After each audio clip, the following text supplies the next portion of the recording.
The night of the first assembly ball was also the night Edwina Hartley learned that humiliation, like the cold, could be endured if one kept walking. She had been walking for perhaps a quarter of an hour when she heard footsteps behind her on the Somerford Road, steady and unhurried, separated from her own by a deliberate distance that might have been courteous or might have been coincidental. She did not look back. The lanterns of Thornfield Hall had already dimmed behind the hedgerow, and the road ahead was pale with frost and November moonlight, and she had 1 mile of it yet to cover before she reached the rooms she shared with her uncle on the far edge of the town. She kept her shawl drawn close and her chin level and her eyes on the road, and she did not look back, and the footsteps continued at their careful distance all the way to the door of number 4, Calloway Lane. She did not discover until the following morning that the footsteps had belonged to Edward Kellaway, the Earl of Draycott. To understand why a woman in a retrimmed gown might walk 1.25 miles home from a county assembly ball in November while refusing the offered carriage of the most powerful man in the room, one must first understand the particular geometry of Edwina's life in the autumn of that year. She was 23 years old and had arrived in Somerford 6 months before her uncle's health made it impossible for him to manage his affairs without assistance, and she had stayed because there was nowhere else to go and no one else to manage them. Her father had died the previous winter, leaving behind a modest name, an immodest collection of creditors, and a set of rooms in Bath that had been surrendered to those creditors within a fortnight. The house in which Edwina had grown up, with its peeling plaster and its garden that smelled in June of roses and warm stone, was someone else's house now. She did not permit herself to think of it often. Her uncle, Mr. Gideon Hartley, was a gentlemanly and well-meaning man whose generosity toward friends over 20 years had left him with approximately £340 of debt against a lease that would not survive a second default. He received a small income from a former business interest that covered their daily requirements with nothing to spare, and he was not well. His breathing had worsened through the summer, and the apothecary came twice a month, and the apothecary cost money that the income did not quite reach. Edwina had taken a position as governess to the 2 daughters of Mr. Aldwick, a linen merchant on the High Street, at £12 per quarter. She rose at 6 to reach the Aldwick house, returned in the early afternoon to attend her uncle, mended by candlelight, and slept when the candle was too low to see the needle. She wore, to the assembly ball to which Mrs. Aldwick had graciously included her as a supplementary companion to the daughters, a gown of pale gray wool that she had retrimmed twice in 2 seasons. The lace at the cuffs was her mother's, cut down from a collar. It was clean, and it was pressed, and it was, in the candle-lit blaze of Thornfield Hall's assembly room, indisputably plain beside the satin and diamonds and laughter of the county's proper daughters. She had not expected to enjoy herself. She had expected to sit near the wall with Miss Aldwick and Miss Clara Aldwick, and to be invisible, which was the usual condition of a governess at an assembly to which she had not been invited on her own account. She was correct about this, as she was about most things she set herself to predict, and she had arranged her expression accordingly, and was watching the room with the pleasant detachment of a woman who has decided in advance that nothing will surprise her. Then Lady Morecambe had stepped into her immediate vicinity with Miss Cecily Vane on her arm, and Edwina had known, with the swift and specific recognition of someone who has encountered a particular kind of attention before, that she was about to be addressed. Lady Morecambe was a woman of 60 years and formidable certainty, the widowed mother of the Earl of Draycott, and the organizing intelligence behind every social arrangement the county considered correct. Her hair was white and elaborately dressed. Her gown was deep violet with jet beading, and she carried her fan at a height that suggested it was not primarily a cooling device. She had, beside her, Miss Cecily Vane, who was 19 and fair, and wore diamonds that caught the light in a manner that seemed almost deliberate. Miss Vane had a reputation for good family, better fortune, and the polished certainty that she was the appropriate match for a great many things, including, most recently, an earl. Lady Morecambe looked at Edwina with the thorough and dispassionate attention one might give to a piece of furniture in the wrong room. "The Aldwych governess," she said, to no one in particular, and therefore to everyone within earshot. "How very industrious of the Aldwychs to bring her." She moved on before Edwina could determine what reply, if any, courtesy required. Miss Vane glanced back once, with an expression of mild bewilderment, as though she could not quite reconcile what she had seen with any category she possessed. Edwina returned her gaze to the room and adjusted her fan in her lap, and did not permit the heat in her face to reach her expression. She was aware of the Earl of Draycott, because he was impossible not to be aware of. He stood near the east windows with two other gentlemen and said very little, which distinguished him from everyone else in the room in the way that stillness distinguishes itself from motion. He was tall and dark-coated, and had a face that belonged to someone who had decided some time ago that the appropriate response to most social occasions was a controlled and considered silence. His jaw had the quality of carved stone, and his eyes, when they moved with the deliberate pace of a man who observes before he commits to observation. Edwina had been told his name by Mrs. Aldwych in the carriage, and had filed it away with the other information she did not expect to require personally. She did not expect him to cross the room toward her. He did, at the interval between the second and third dances, with a directness that parted the assembly as water parts for a moving vessel. He stopped before her, and inclined his head. "Miss Hartley," he said, "I believe you have not danced this evening." She could not immediately account for the fact that he knew her name. She said, "I am here in a companion's capacity, my lord. I do not expect to dance." Nevertheless, he offered his hand. The room was watching. She knew it was watching because she felt the specific quality of collective attention on her back, like a change in air pressure. She also knew, with a clarity that arrived ahead of her emotions, that accepting the hand of the Earl of Draycott under Lady Morecombe's direct and displeasured gaze would constitute a social act with consequences she could not fully calculate. She was a governess. She was £340 from homelessness and £12 a quarter from the edge of what her uncle's health required. She could not afford consequences she could not calculate. She rose, because refusing entirely would have been its own spectacle, and she danced one set with him, and he was a correct and silent partner who did not attempt conversation beyond the necessary.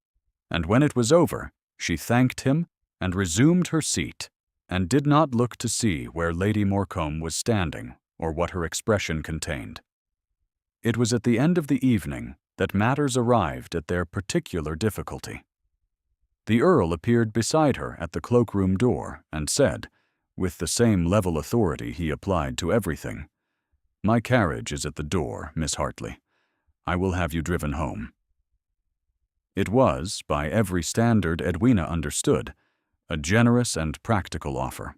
It was also, she understood with equal clarity, an offer that had been made in Lady Morecombe's sight, and Lady Morecombe had crossed the entrance hall at that precise moment with Miss Vane and two other women of the county, and all of them had heard it. And Lady Morecombe's face had arranged itself into the expression of a woman who has just observed something requiring correction. "You are very kind, my lord," Edwina said. "I will walk." His eyes held on her for a moment. Whatever was in them, she did not stay long enough to read. She walked. The night was cold, and the road was pale, and the frost made small sounds under her boots, and she had covered perhaps 300 yards when she became aware that she was not alone on the road. The footsteps behind her were steady and measured, separated from her by a distance that required choice. She walked the remaining mile and a quarter without looking back, and the footsteps held their distance all the way to Calloway Lane. She did not sleep well that night. She told herself it was her uncle's cough, which had returned with the cold, and not the sound of deliberate footsteps on a frost-white road. The following weeks moved in the pattern she had established for herself. She rose at 6 and walked to the Aldwych house and supervised Miss Aldwich's pianoforte and Miss Clara's French, and returned by early afternoon to sit with her uncle and manage the household accounts, which required the kind of careful attention one gives to a document that must not be allowed to reach certain conclusions. She read to him from the natural histories he preferred. She wrote letters on his behalf to the solicitor managing the creditors, careful letters that offered small sums on account and asked for patience, the letters of someone who has learned that honesty, offered steadily enough, sometimes purchases time. She did not encounter the Earl of Draycott for 11 days after the assembly. When she did, it was at the back gate of Draycott's estate, where she had walked on a Tuesday afternoon because Miss Clara had a cold and her lessons had been cancelled, and because her uncle was sleeping, and she had 2 free hours and the habit of walking when she did not know what else to do with a difficulty. She had not intended to stop at the gate. She stopped because she heard raised voices near the kitchen entry, and one of them was the voice of Mrs. Polk, the housekeeper, speaking with the flat certainty of someone who has already decided, and another was younger and frightened and belonged to a girl Edwina did not know. She stopped because the frightened voice said, "I never took it, ma'am. I swear to you I never took anything." And Mrs. Polk said, "The sugar basin was in your care, and it is gone, and I will not hear further argument." And the girl said nothing more, because there was nothing to say to a verdict delivered with that quality of finality. Edwina did not deliberate. She pushed open the gate, which was not locked, and walked to the kitchen entry and said, with the directness she reserved for moments where indirection would cost more than courage, "Forgive me. I could not help but hear. Might I ask when the sugar basin was last seen?" Mrs. Polk turned with an expression that communicated in precise and efficient terms that she did not recognize Edwina's right to ask anything at a kitchen door she had not been invited to approach. Edwina did not step back. She said, "I ask because I passed through the hall of the Aldwych house this morning and admired an identical basin, and Mrs. Aldwych mentioned it had come from an estate sale at Draycott last quarter.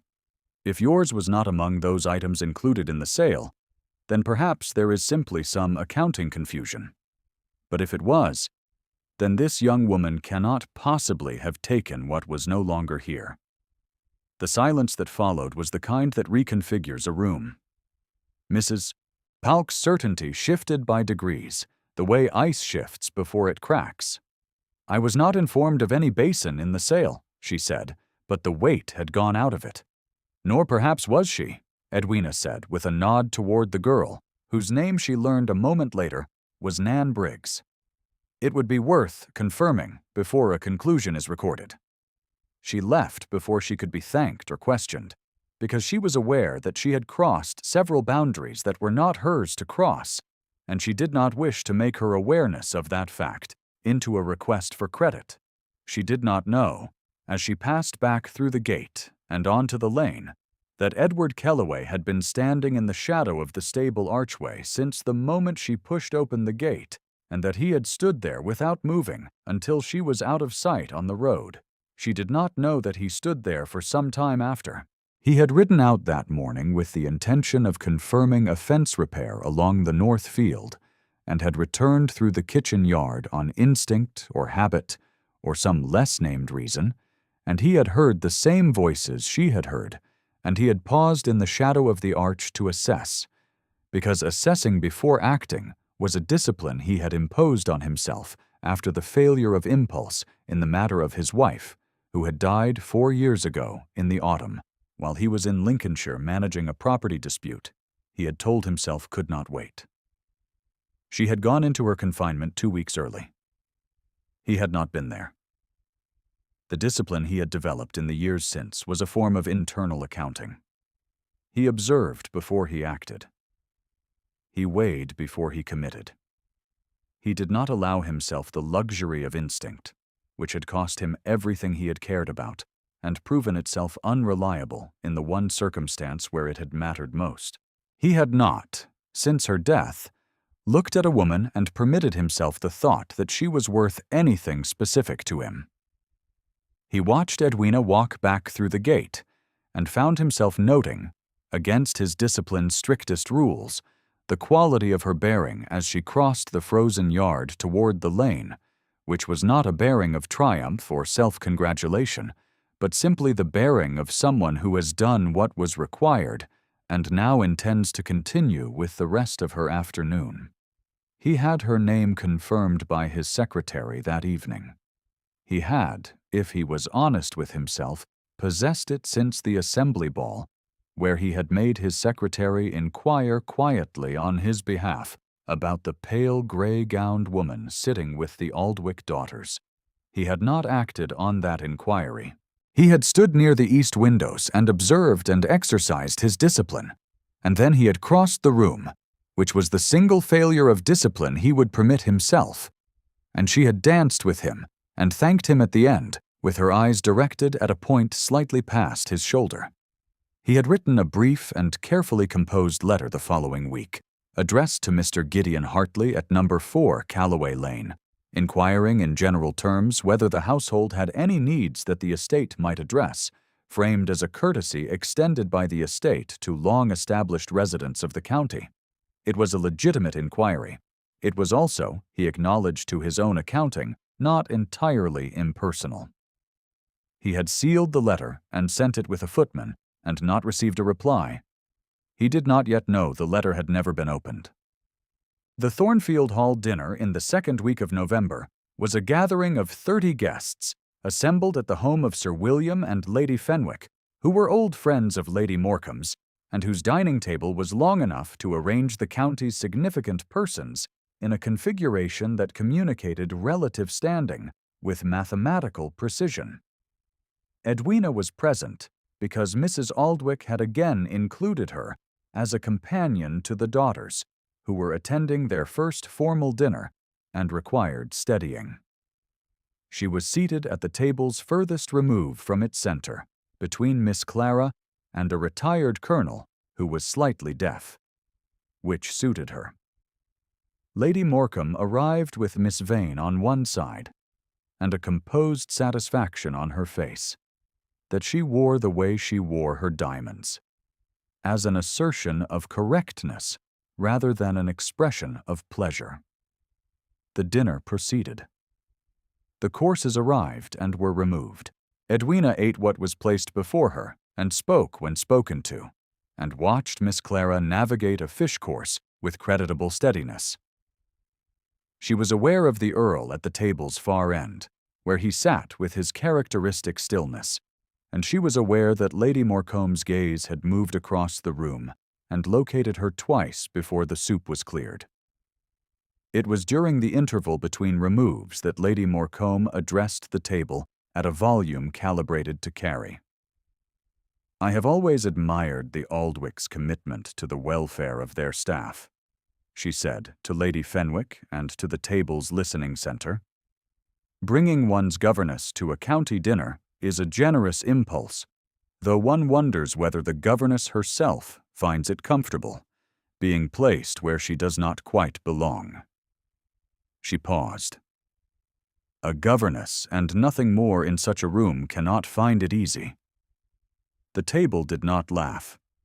It was too well-mannered to laugh, but the attention moved in a wave toward Edwina, and several faces arranged themselves with the careful neutrality of people witnessing an event they are not certain how to categorize, and Miss Vane looked at her plate, and the colonel beside Edwina, who was not so deaf as all that, cleared his throat. Edwina lifted her water glass and drank from it with a steadiness she maintained by concentrating entirely on the physical act of drinking, and she did not look at the Earl. She did not look at him, because she could not afford what his expression, whatever it was, would tell her about her own hopes, which she had not previously admitted to having. She told herself, on the carriage ride home that evening, that she had none. She told herself this with the same precision she applied to the household accounts. But the accounts always told the truth, regardless of whether she wished them to. And this accounting was no different.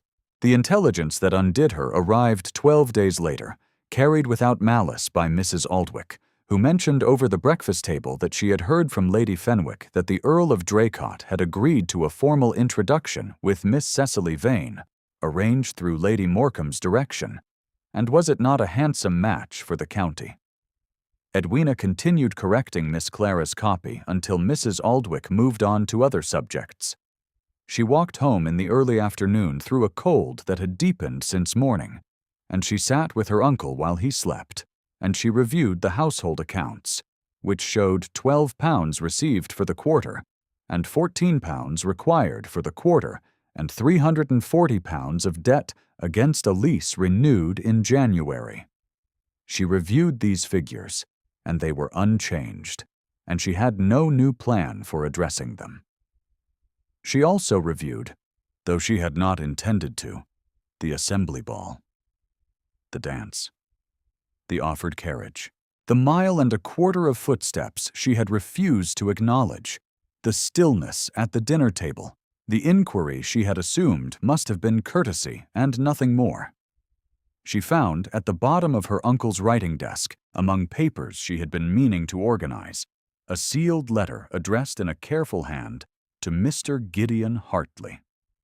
Her uncle's health had worsened in the week it must have arrived, and she had been managing his correspondence and sorting the desk in the intervals between other urgencies, and somehow this letter had slipped beneath a surveyor's report, and a folded map of Summerford, and the most recent letter from the solicitor.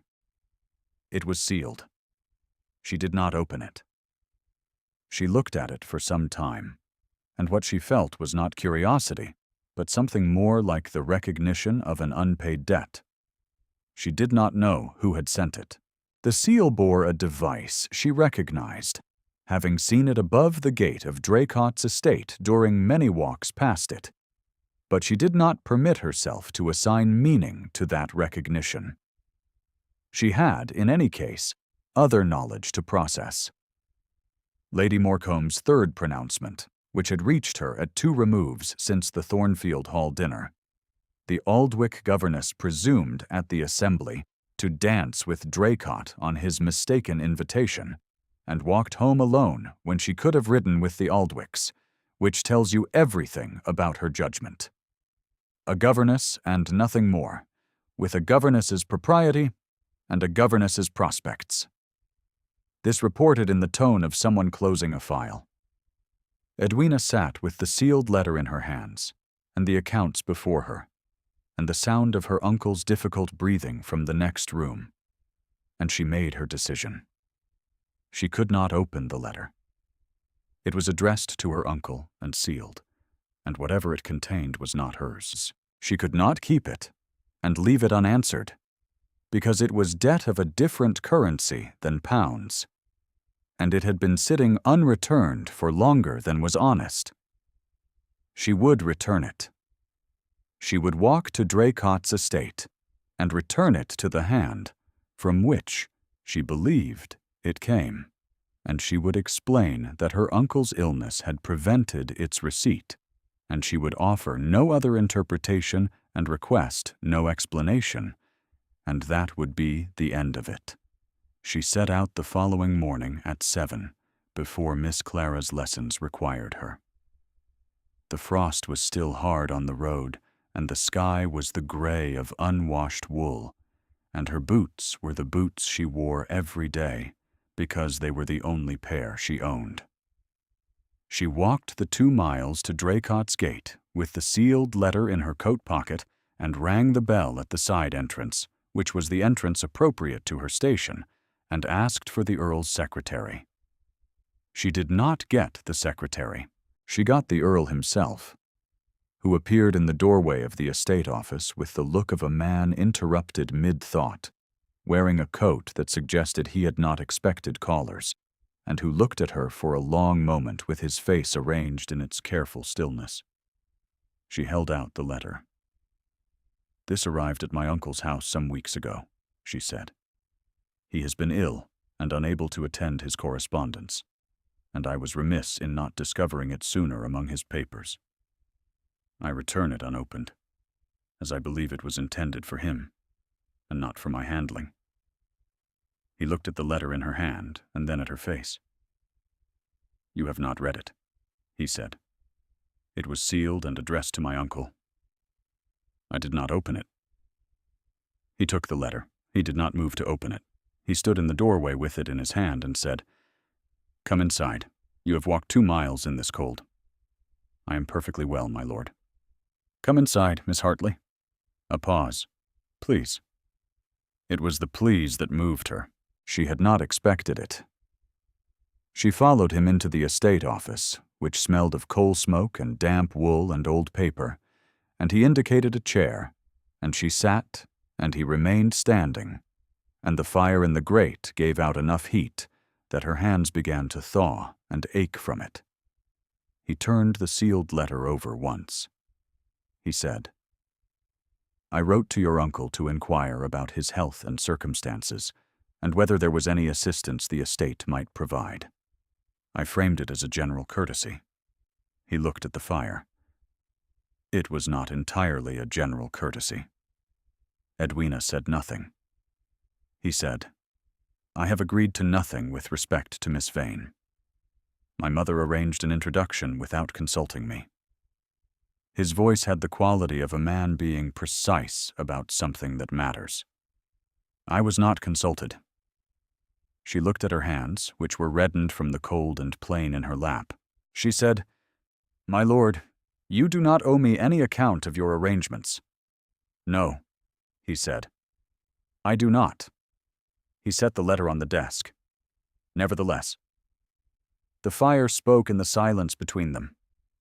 She said, "My uncle's lease is in difficulty. I have a governess's income, and it is not enough to retire the debt as quickly as the creditors require. I tell you this not to make any claim, but because it is the truth of my situation, and I have found that the truth, when it is relevant, is better spoken than left to be discovered." She met his eyes, which was difficult, and which she did it anyway. "I cannot be anything to anyone until that debt is addressed, and I do not know how to address it quickly. And that is where things stand." He was quiet for a long moment, with his jaw set and his eyes holding on her face in the particular way she had seen him observe the county, with the sense of a man who has decided to weigh a thing thoroughly before he speaks. He said, "I would like to speak to your uncle." She told him her uncle was unwell, and that any visit would need to wait for a better day. He said, "Then I will wait for a better day." She rose and thanked him, and walked back out into the cold, and covered the 2 miles to Calloway Lane, with the particular sensation of someone who has performed an honest act, and cannot yet determine what it has set in motion. The spring gathering at Thornfield Hall was Sir William Fenwick's custom, held in the last week of March when the grounds were enough recovered from winter to manage company on the terrace and in the long drawing-room. It was, by the county's understanding, the first significant assembly of the social year, and therefore the occasion on which standings were established, confirmed, or revised. Lady Morecombe arrived early, as she always did, with Miss Vane on her arm, and the satisfaction of a woman who expects the afternoon to confirm what she already knows. Edwina was present, because Mrs. Aldwych had again included her, and because there was no gracious means of declining, and because her uncle had said that morning, with the slightly improved breath of a man who has begun to believe he might recover, that she should go, and that she should not wear that expression of a person bracing for a blow. She wore the pale gray gown, which was the gown she had, and she entered the long drawing-room, and found her position near the east windows and watched the room fill with spring light and company. Lady Morecambe found her within 20 minutes. She did it in front of Lady Fenwick and Mrs. Caro and the 2 Pemberton sisters and 4 other women of the county. Which was, Edwina understood, the point. "Miss Hartley," she said, with her fan at its measuring height, "I trust the Aldwicks find you satisfactory. A governess and nothing more is sometimes difficult to place at occasions of this nature, but Mrs. Aldwick has always had a generous spirit." She turned slightly toward Lady Fenwick. "One does feel for the girl. She danced at the November Assembly with Draycott on a charitable impulse of his, and then walked home alone and gave the county much to discuss. It was not well managed." Lady Fenwick's face performed neutrality with visible effort. Edwina said, in a voice she kept level, by the same method she kept her hands still, which was by directing all available force into the steadiness of the thing. "You are very kind to concern yourself with my management, Lady Morecambe." Lady Morecambe opened her mouth. She did not speak, because the room, which had been watching with the contained attention of 30 people who understand they are witnessing something, went quiet in a specific way, the way a room goes quiet when the person of greatest consequence in it begins to move.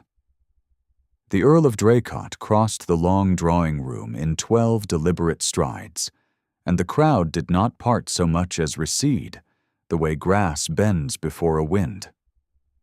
He walked toward the east windows, and he stopped before Edwina, and he looked at her.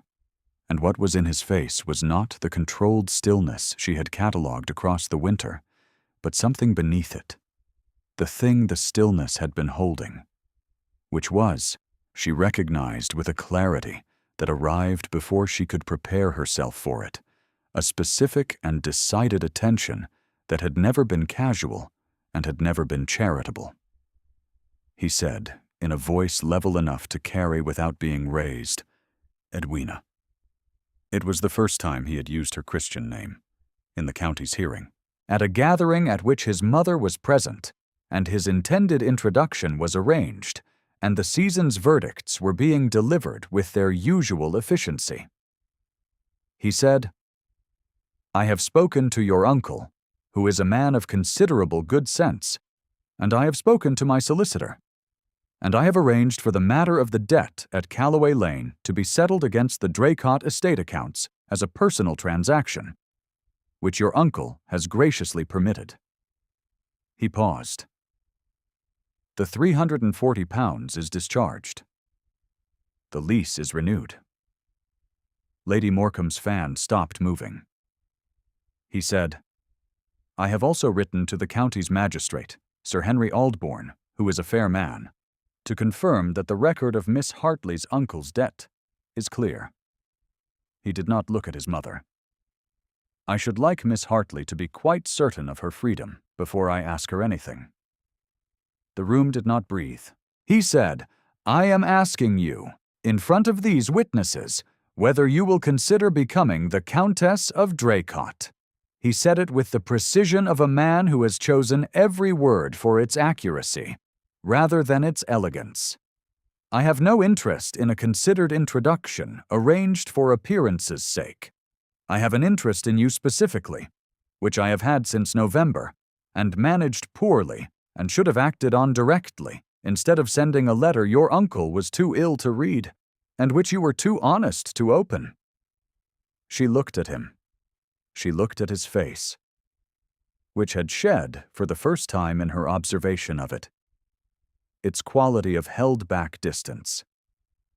And she found there the thing she had not allowed herself to name, the earned wound behind the coldness, the man who had learned to discipline his impulses because one failure of discipline had cost him everything, and who had been learning again, across a winter, to trust what his observation told him. Miss Cecily Vane, at the edge of the room, understood that she was no longer in the configuration. This knowledge moved across her face in a brief, unguarded clause, something between relief and resignation, before she composed herself and looked away. Lady Morecambe stood with her fan held at its usual height and her face performing, for perhaps the first time in Edwina's observation, a struggle with its own certainty. She had spent 30 years organizing the social world in her son's interest. She had been told and had believed that her organization was what kept it correct. She looked at her son's face now and read in it a quality that her categories did not contain. A man who was decided, who had been decided for months, who had apparently been writing letters and walking miles in silence and inquiring after household debts in a county that noticed everything and reported everything, and had told her precisely none of it, because the love interest had moved with a discretion she had not anticipated. She closed her fan. Edwina said, after a moment that held the room as still as a held breath, "You walked 1.25 miles." He said, "I did." Without saying anything. "I was not yet certain," he said, "that saying anything would be welcome, and I would not have said anything until I was certain." She looked at him for another moment. The morning light came through the east windows and lay across the floor between them in long, pale rectangles, and the fire in the grate gave out its warmth into the spring drawing-room, and the county waited with the held-breath patience of an assembly that knows it is being given something it will discuss for years. If Edwina's journey has moved you at all, leave a comment with the moment that stayed with you. This channel is built for listeners who need stories like this one, and your presence here matters more than you may know. She said, yes. He did not smile in the way of a man who has won a thing. He was still for a moment, as he was still at everything, and then he inclined his head with the gravity of a man receiving something he has not taken for granted. And she understood that the gravity was its own answer, and more honest than any expression of triumph would have been. Lady Morecambe descended from the room not long afterward, with Miss Vane beside her, and what passed between them on the way out was quiet and contained and private, and therefore not recorded, except that Lady Morecambe's expression, as she departed, held in it the specific quality of a woman who has been corrected by the one person whose correction she is constitutionally unable to dispute. The solicitor confirmed the debt settlement before the week was out, and Mr. Gideon Hartley received the confirmation with the carefully managed emotion of a man who has spent several months believing relief was not coming and who is not entirely certain how to inhabit its arrival. He sat with it in his chair by the window and held the document and breathed his somewhat improved breath and said, when Edwina appeared in the doorway, "Well, I was right about him." "Were you?" she said. "From the letter," he said. "The one you returned unopened, which I found on the desk afterward. I read it, you know, once it was back in my possession. It was a perfectly good letter. A careful letter." He folded it and set it down. A letter from a man who had been paying attention for longer than he wished to advertise. Nan Briggs returned to service at Draycott's estate in April, the confusion over the sugar basin having been resolved as Edwina had suggested it would be, with confirmation found among the estate sale records that the basin had indeed been included in the quarter's sale, and Mrs. Polk's accounting had simply not been updated to reflect it. The Earl had sent word to Mrs. Polk after the witnessing scene at the back gate, quietly and without naming his source, and Nan was reinstated and was reported, by the housekeeper's own subsequent admission, to be hard-working and reliable and possessed of a character that had not deserved the accusation. The wedding was a small one, conducted in the church at Summerford on a morning in early December, when the sky was the particular clean white of weather about to change. The county was represented, because the county's absence was inconceivable at the marriage of its most significant earl. But the ceremony was simple, and the wedding breakfast at Draycott was kept to a guest list that reflected the people who had been present for reasons rather than positions. Mr. Hartley attended in his better coat and held himself to a single glass of wine and told the story of the sugar basin to the colonel from the dinner party, who found it very satisfactory. By Christmas, the library at Draycott had become Edwina's preferred place to be in the late afternoon, when the light was failing and the candles had not yet been lit, and the fire was sufficient. It was a large room with shelves that reached the ceiling and a piano in the far corner that the previous countess had played and that stood with a page of music still open on the stand, as though someone had stepped away in the middle of a phrase and expected to return. Edwina did not move the page. The snow came in earnest on the 23rd of December, settling against the library's tall windows in the way that snow settles when it intends to stay, muffling the sound of the house and giving the fire's warmth a quality that seemed more deliberate than usual, as though the room were asserting itself against the outside cold. Her uncle was installed in the south sitting room below, in a chair positioned for maximum proximity to the hearth, with his natural histories and a cup of something the apothecary had approved, and he was, by any objective assessment, more comfortable than he had been in 2 years. She was at the window when Edward came in, and she did not hear him until he was beside her, which was typical of him even now. He had not entirely shed the habit of moving through rooms without announcement. He stood beside her at the glass and looked at the snow for a moment without speaking, and she looked at it with him. He said presently, "Your uncle has claimed the chair nearest the fire and informs me it belongs to him by right of medical necessity." "He is correct," she said. "The apothecary's orders are quite clear. I had no intention of disputing them." He paused. "He also tells me you used to read to him in the evenings. The natural histories. He likes to hear them read aloud. There is a library here," he said, "as you may have noticed. It contains several natural histories." "I have noticed," she said. "I have been working through them."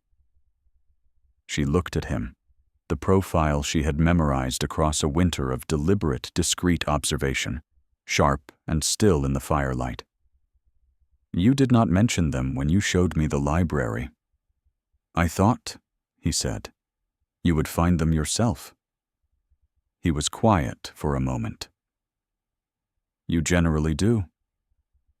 The snow fell against the glass in its unhurried way, and the fire spoke in the grate behind them.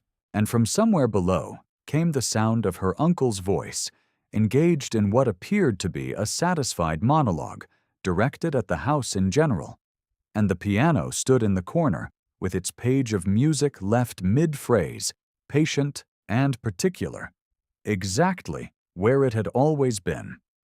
She had walked home alone in November because she had no other choice. She had walked to his gate in December because honesty required it. She had said yes in the long drawing room because he had been careful and decided, and because he had named her in front of everyone who had refused to see her, and the naming had been worth more than all the titles in the county. She was home now. The word sat in her quietly, plain and declarative and completely sufficient.